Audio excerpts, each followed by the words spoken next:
அஸ்ஸலாமு அலைக்கும் வரஹ்மத்துல்லாஹி வபரகாத்துஹு. அல்ஹம்துலில்லாஹி ரப்பில் ஆலமீன். வஸ்ஸலாத்து வஸ்ஸலாமு அலா சய்யிதினா முஹம்மது வ அலா ஆலிஹி வ அஸ்ஹாபிஹி அஜ்மஈன். அம்மா பஅத். அருமையான ஜெம் டிவி நேயர் பெருமக்களே, உங்கள் மீதும் உலக மக்களாகிய நம் அனைவர் மீதும் எல்லாம் வல்ல அல்லாஹுவின் பேரருள் உண்டாகட்டுமாக. அருமையான நேயர் பெருமக்களே, இஸ்லாமிய நற்போதனைகளில் இன்றைய தினம் நாம் பார்க்கவிருப்பது நபி அவர்களின் சிரிப்பு. நபிகள் நாயகம் ரசூலுல்லாஹி ஸல்லல்லாஹு அலைஹி வஸல்லம் அவர்கள் இந்த உலகத்திலே 63 ஆண்டு காலம் வாழ்ந்திருக்கிறார்கள். அவர்களுடைய வரலாற்றை புரட்டி பார்க்கிற பொழுது நபி அவர்களுடைய வாழ்க்கையில் அவர்கள் அதிகம் அழுதிருக்கிறார்கள் என்ற செய்தியைத்தான் பார்க்க முடிகிறது. அவர்களுடைய சிரிப்பு என்பது அரிதான ஒரு விஷயமாக இருக்கிறது. நபிகள் நாயகம் ஸல்லல்லாஹு அலைஹி வஸல்லம் அவர்களிடத்தில் ஒரு கிராமவாசி வந்து பேசுகிறார். நபிகள் நாயகம் ஸல்லல்லாஹு அலைஹி வஸல்லம் அவர்களே, மறுமையில் நம்மை விசாரிப்பது யார்?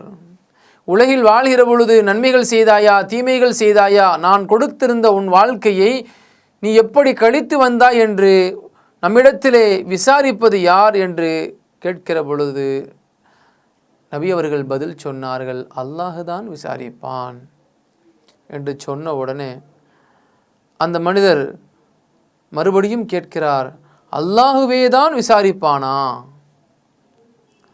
நம்மை படைத்து நமக்கு உலகிலுக்குண்டான எல்லா தேவைகளையும் நிறைவேற்றி தருகிற அல்லாஹுதான் விசாரிப்பானா என்று மறுபடியும் அந்த கிராமவாசி நபிகள் நாயகம் ஸல்லல்லாஹு அலைஹி வஸல்லம் அவர்களிடத்தில் கேட்கிற பொழுது நபி அவர்கள் மறுபடியும் சொல்லுவார்கள், ஆம், அல்லாஹுவே தான் விசாரிப்பான், அதிலே எந்த மாற்று கருத்தும் இல்லை என்று சொன்னபோது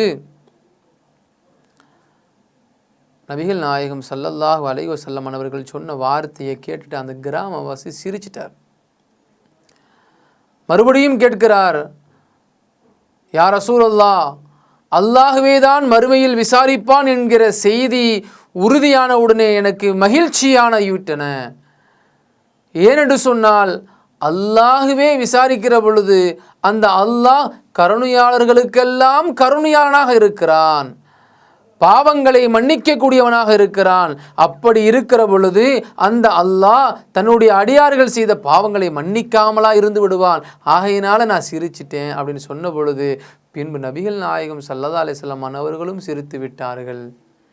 இந்த கிராமவாசி நகைச்சுவையாக பேசி நகைச்சுவையாக சிரிக்கிறாரே என்று இந்த விஷயத்தை பார்த்து நபிகள் நாயகம் ஸல்லல்லாஹு அலைஹி வஸல்லம் அவர்கள் அந்த கிராமவாசியிடத்தில் சொல்கிறார்கள், நான் சொன்ன விஷயத்தை நீங்கள் தெளிவாக புரிஞ்சிட்டீங்க, அல்லாஹுவே உயர்ந்தோன், அவன் மிகவும் மன்னிப்பாளனாக இருக்கிறான் என்ற செய்தியை சொல்லிட்டு நப்பி இபாதி அன்னி அனல் கஃபூருர் ரஹீம்,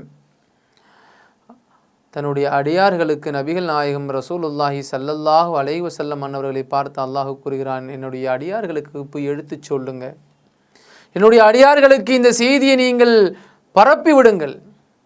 என்ன தெரியுமா, நான் மிகவும் பெரியதாக மன்னிக்கக்கூடியவனாக இருக்கிறேன், பெரும் கருணையானாக இருக்கிறேன். அன்னி அனல் கஃபூருர் ரஹீம், இரக்கமுடையோர்களுக்கெல்லாம் இரக்கமுடையவனாக, பணிவானவர்களுக்கெல்லாம் மிகவும் பணிவானவனாக நான் இருக்கிறேன். ஆகையினால என்னுடைய அடியார்களுடைய மன்னிப்பை நான் ஏற்று என்னுடைய அடியார்களுக்கு உண்டான எல்லா தேவைகளையும் நிறைவேற்றி தருவதற்கு நான் தயாராக இருக்கிறேன் என்று நபிகள் நாயகம் ரசூலுல்லாஹி ஸல்லல்லாஹு அலைஹி வஸல்லம் அவர்கள் தெளிவான முறையிலே குறிப்பிட்டு காட்டியிருக்கிறார்கள். ஏனென்று சொன்னால், அல்லாஹுவை தன்னை படைத்த இறைவனை ஒரு அடியான் உண்மையாகவே நேசிக்க பழகி கொண்டால், தம்மை படைத்து தம்மை உலகில் வாழ வைத்து கொண்டிருப்பது அல்லாஹுதான். அந்த அல்லாஹினுடைய தூதர் முஹம்மது ஸல்லல்லாஹு அலைஹி வஸல்லம் அன்னவர்கள் கொண்டு வந்த மார்க்கம்தான் இஸ்லாம்.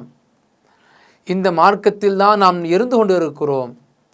இந்த மார்க்கத்தில் இருந்து கொண்டு எந்த ஒரு மனிதன் இறை நம்பிக்கையின் விஷயத்திலே தொய்வில்லாமல் அல்லாஹுவின் மீது பரிசுத்தமான ஈமானை கொண்டவனாக யார் இருக்கிறானோ அந்த மனிதருக்குத்தான் அல்லாஹு தஆலா தன் புறத்திலிருந்து தாராளமான மன்னிப்பை வழங்குகிறான் என்று நபிகள் நாயகம் ரசூலுல்லாஹி ஸல்லல்லாஹு அலைஹி வஸல்லம் அவர்கள் கூறியிருக்கிறார்கள். அப்படி இருக்க நாமும் அந்த வரிசையில் உள்ள ஒரு மனிதராக இருக்க வேண்டுமே. அல்லாஹ்விடத்திலே நாம் மன்னிப்பு கேட்போம். கருணையாளர்களுக்கெல்லாம் கருணையாளனாகிய அல்லாஹ்வின் அன்பை பெறுவோம். அஸ்ஸலாமு அலைக்கும் வரஹ்மத்துல்லாஹி வபரகாத்துஹு. இன்ஷா அல்லாஹ் மீண்டும் நாளை சந்திப்போம்.